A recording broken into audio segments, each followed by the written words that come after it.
Jamendo.com. Programación C, tutorial número 5, tipos de datos. Vamos a iniciar Visual Studio. Pedimos crear un proyecto, aplicación de consola, que será una aplicación de línea de comandos. A mi proyecto le voy a poner como nombre tipos de datos.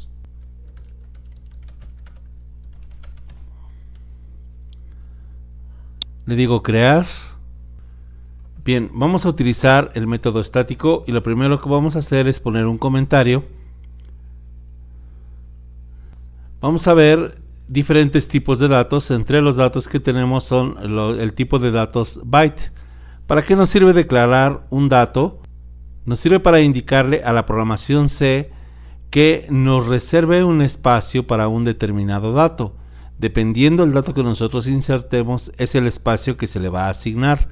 Por ejemplo, el primer caso que tenemos es el de byte, que va de 0 a 255, que sería un número entero de 0 a 255. Por ejemplo, si queremos indicar el número de una vivienda, el número 5, el número 10, el número 8, el número de un piso, la edad de una persona, pues utilizaríamos un dato de tipo byte. Para declarar un dato de tipo byte, vamos a escribir la palabra byte y luego vamos a escribir el nombre de la variable. Puede ser variable 1, variable 2, variable 3, la palabra cantidad, la palabra edad, la palabra año, etc. Yo voy a utilizar variable y le voy a decir que variable, es decir, la palabra variable la va a reservar en un tamaño de byte y le voy a decir que es igual, por ejemplo, a 12. Pongo punto y coma para terminar mi línea. Voy a pedir que me la escriba mediante la instrucción console.writeLine y entre paréntesis y entre comillas lo que quiero que me escriba. El valor de la variable es, y voy a poner la palabra variable igual. Esto que estoy escribiendo es un simple texto. Salgo de las comillas y voy a escribir el signo más y voy a indicar el nombre de la variable. Observemos que aparece la variable subrayada en verde. Lo que me está indicando es que la variable tiene un valor, pero no se ha usado ese valor. Eso puede significar un error, porque estamos utilizando algo que ocupa un espacio, pero que finalmente no lo estamos usando para nuestra codificación. Ahora voy a utilizar variable y este error debe quitarse. Observemos que el error ya se quitó y termino con punto y coma. Si ejecuto este programa,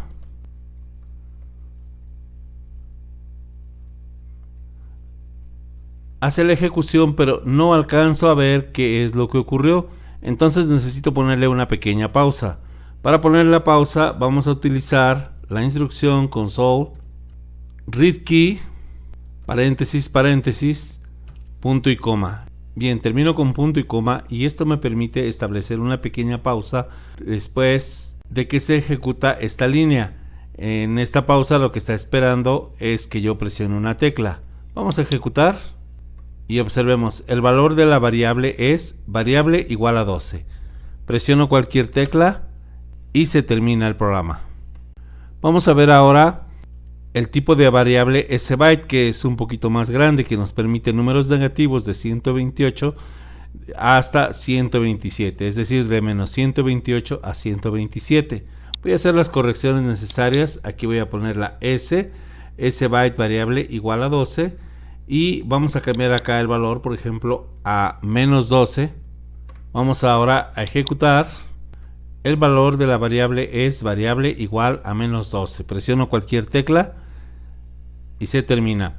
Vamos a generar un pequeño error.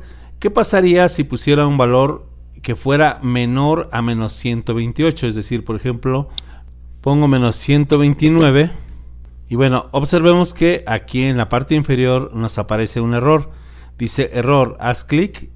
Hago clic y me está indicando el valor constante menos 29 no se puede convertir en ese byte.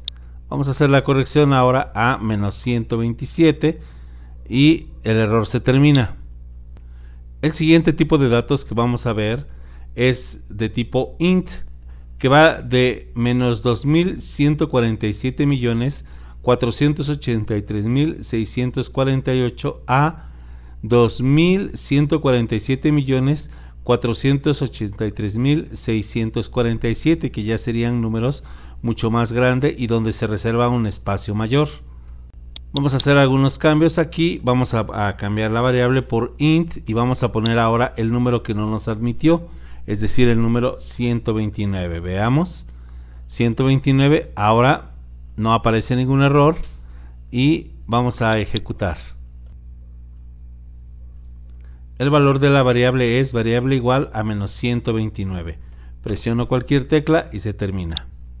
Nuestro siguiente tipo de variable es de tipo double, que va desde más menos 5.0 por 10 a la menos 324 a más menos 1.7 por 10 a la 308 potencia, que ya sería notación científica y que son números demasiado grandes. Una ventaja del double es que nos permite los decimales. Vamos a cambiar aquí, en vez de int, vamos a cambiar a double. Y vamos a poner un número decimal. Por ejemplo, en vez de menos 129 vamos a poner 1.25. Ejecutemos el programa. El valor de la variable es variable igual a 1.25. Presionamos cualquier tecla. Nuestro siguiente tipo de datos es de tipo char, que permite un solo carácter. Vamos a cambiar doble por char. Y ahora vamos a darle un valor. Observemos que de inmediato entra en error nuestra variable. Vamos a utilizar apóstrofe para poner la variable, por ejemplo, la letra Z. Se quita el error. Y vamos a ejecutar este pequeño programa.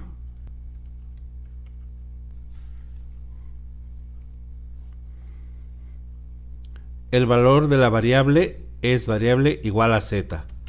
Presiono cualquier tecla. Nuestro siguiente tipo de datos es bool, es decir, de tipo booleano.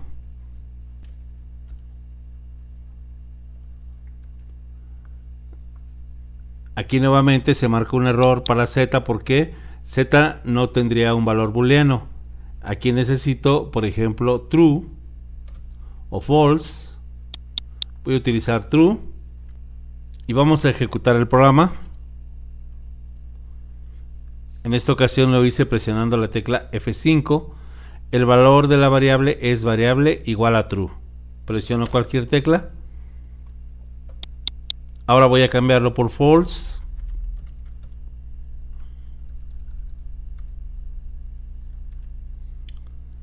Presiono nuevamente F5. El valor de la variable es false. Las variables de tipo booleano nos van a servir para tomar algunas decisiones dependiendo de la información que vayamos recibiendo, si es true o false, o si es 1 o es 0. Nuestro siguiente tipo de datos es string. String nos permite crear variables que contengan texto. Observemos que aquí false apareció en error y recordemos que char nos permitió un solo carácter. En el caso de string nos permite más caracteres.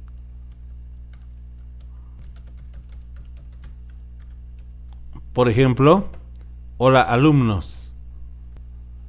Voy a ejecutar. El valor de la variable es variable igual a hola alumnos.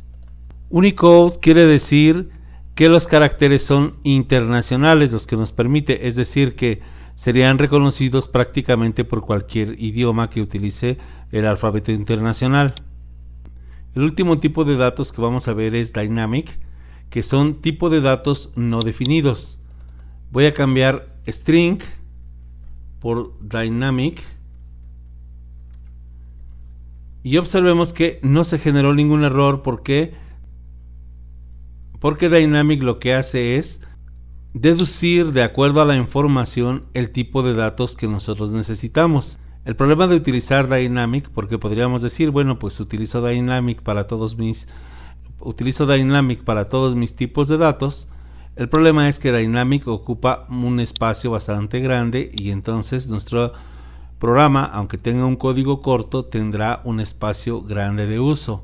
Así es que sí nos conviene ir indicando el tipo de datos, a menos que no sepamos lo que vamos a recibir. Vamos a hacerle un cambio. En vez de utilizar texto, voy a utilizar números. Por ejemplo, el número 1200. Y observemos que Dynamic sí me lo recibió. Voy a presionar F5.